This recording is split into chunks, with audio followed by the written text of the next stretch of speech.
Markus pasal 14. Rencana untuk membunuh Yesus. Hari Raya Paskah dan Hari Raya Roti Tidak Beragi akan mulai 2 hari lagi. Imam-imam kepala dan ahli-ahli Taurat mencari jalan untuk menangkap dan membunuh Yesus dengan tipu muslihat, sebab mereka berkata, "Jangan pada waktu perayaan, supaya jangan timbul keributan di antara rakyat." Yesus diurapi. Ketika Yesus berada di Betania, di rumah Simon si kusta, dan sedang duduk makan, datanglah seorang perempuan membawa suatu buli-buli pualam berisi minyak narwastu murni yang mahal harganya. Setelah dipecahkan leher buli-buli itu, dicurahkannya minyak itu ke atas kepala Yesus. Ada orang menjadi gusar dan berkata seorang kepada yang lain, "Untuk apa pemborosan minyak narwastu ini? Sebab minyak ini dapat dijual 300 dinar lebih dan uangnya dapat diberikan kepada orang-orang miskin." Lalu mereka memarahi perempuan itu, tetapi Yesus berkata, "Biarkanlah dia. Mengapa kamu menyusahkan dia? Ia telah melakukan suatu perbuatan yang baik padaku. Karena orang-orang miskin selalu ada padamu, dan kamu dapat menolong mereka bila mana kamu menghendakinya, tetapi aku tidak akan selalu bersama-sama kamu." Ia telah melakukan apa yang dapat dilakukannya. Tubuhku telah diminyakinya sebagai persiapan untuk penguburanku. Aku berkata kepadamu, sesungguhnya di mana saja Injil diberitakan di seluruh dunia, apa yang dilakukannya ini akan disebut juga untuk mengingat dia. Yudas mengkhianati Yesus. Lalu pergilah Yudas Iskariot, adalah seorang dari ke-12 murid itu, kepada imam-imam kepala dengan maksud untuk menyerahkan Yesus kepada mereka. Mereka sangat gembira waktu mendengarnya, dan mereka berjanji akan memberikan uang kepadanya. Kemudian ia mencari kesempatan yang baik untuk menyerahkan Yesus. Yesus makan Paskah dengan murid-muridnya. Pada hari pertama dari Hari Raya Roti Tidak Beragi, pada waktu orang menyembelih domba Paskah, murid-murid Yesus berkata kepadanya, "Ke tempat manakah engkau kehendaki kami pergi untuk mempersiapkan perjamuan Paskah bagimu?"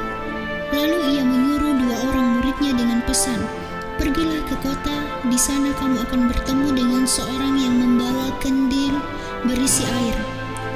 Ikutilah dia dan katakanlah kepada pemilik rumah yang dimasukinya, 'Pesan Guru, di manakah ruangan yang disediakan bagiku untuk makan Paskah bersama-sama dengan murid-muridku?'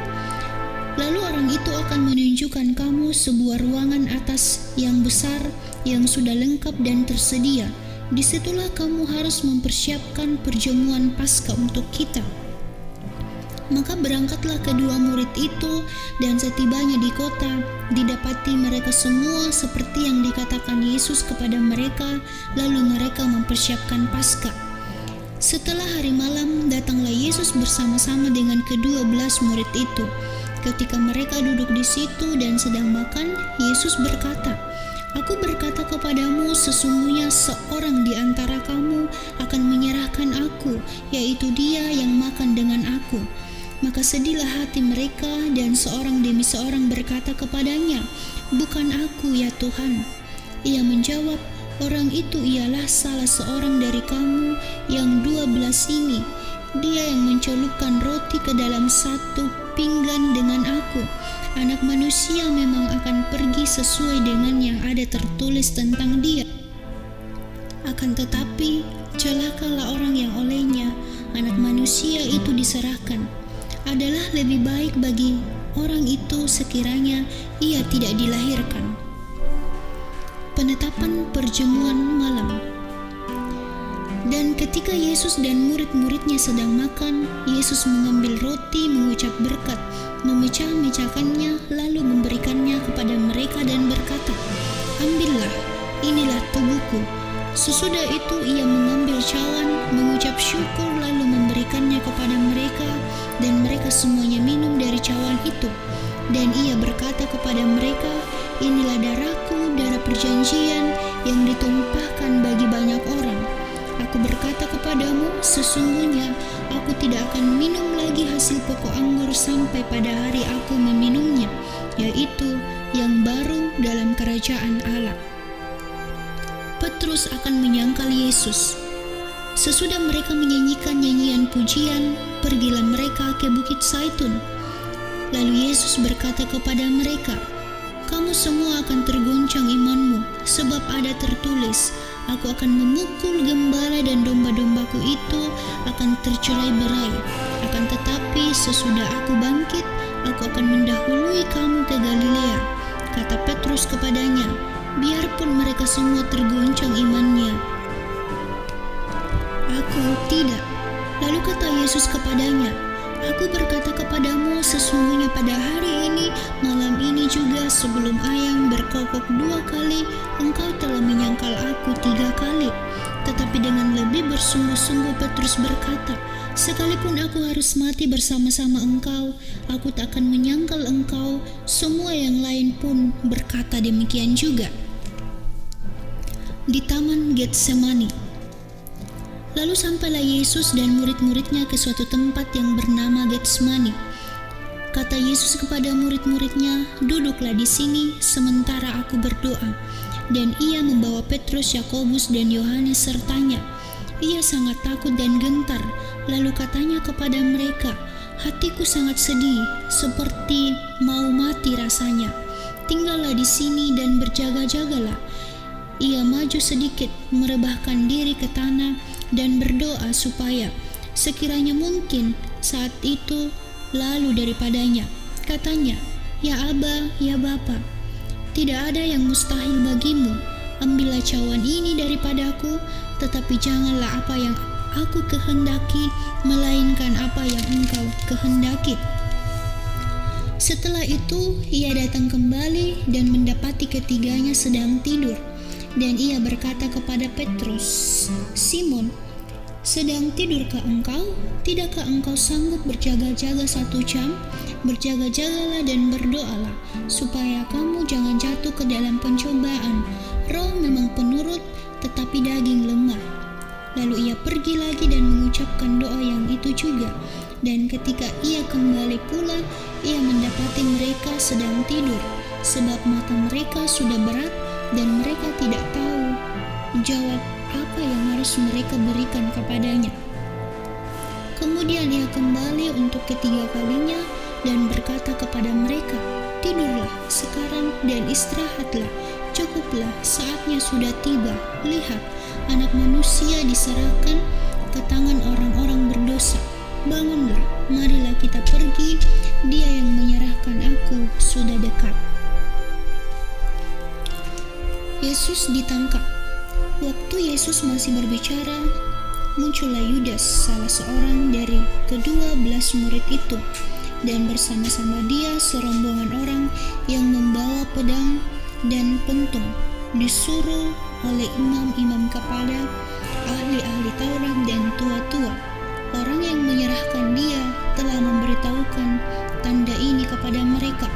"Orang yang akan kucium, itulah dia. Tangkaplah dia dan bawalah dia dengan selamat." Dan ketika ia sampai di situ, ia segera maju mendapatkan Yesus dan berkata, "Rabi," lalu mencium dia. Maka mereka memegang Yesus dan menangkapnya. Salah seorang dari mereka yang ada di situ menghunus pedangnya, lalu menetakannya kepada hamba imam besar sehingga putus telinganya. Kata Yesus kepada mereka, "Sangkamu ini aku penyamun, maka kamu datang lengkap dengan pedang dan pentung untuk menangkap aku?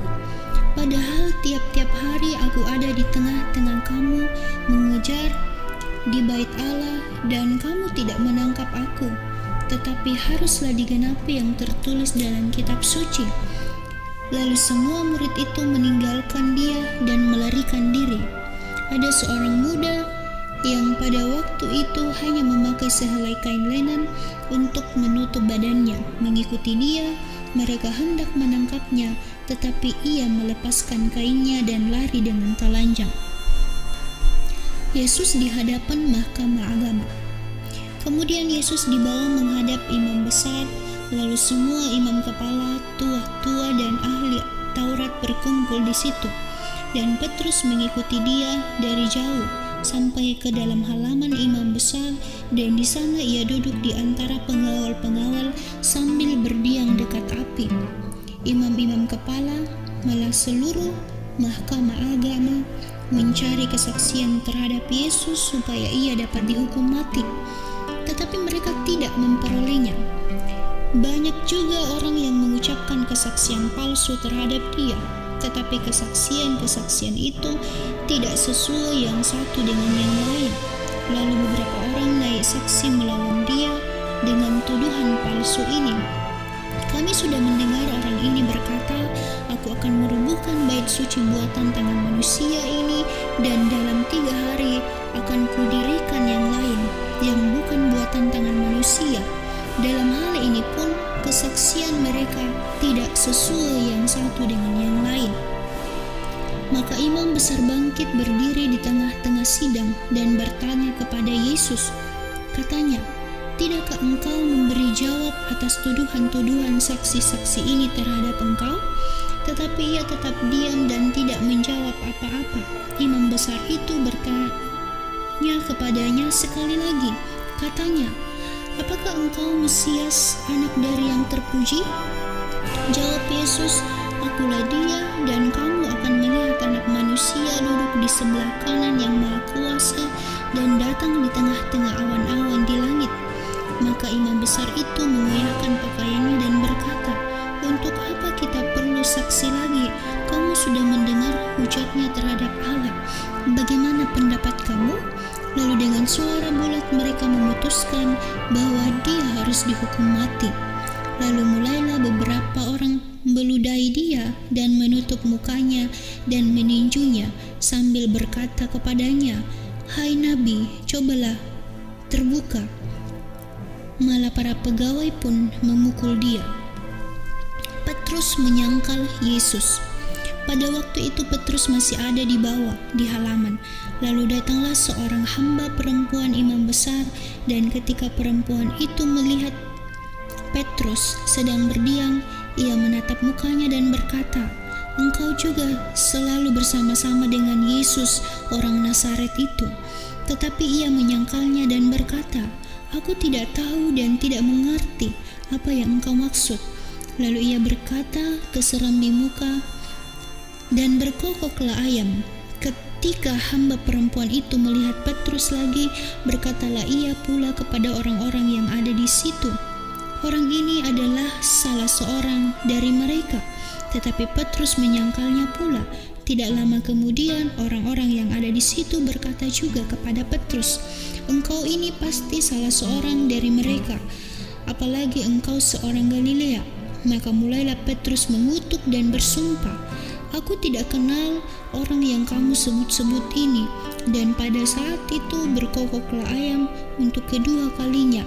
Maka teringatlah Petrus bahwa Yesus telah berkata kepadanya, "Sebelum ayam berkokok 2 kali, engkau telah menyangkal aku 3 kali." Lalu menangislah ia terseduh-seduh.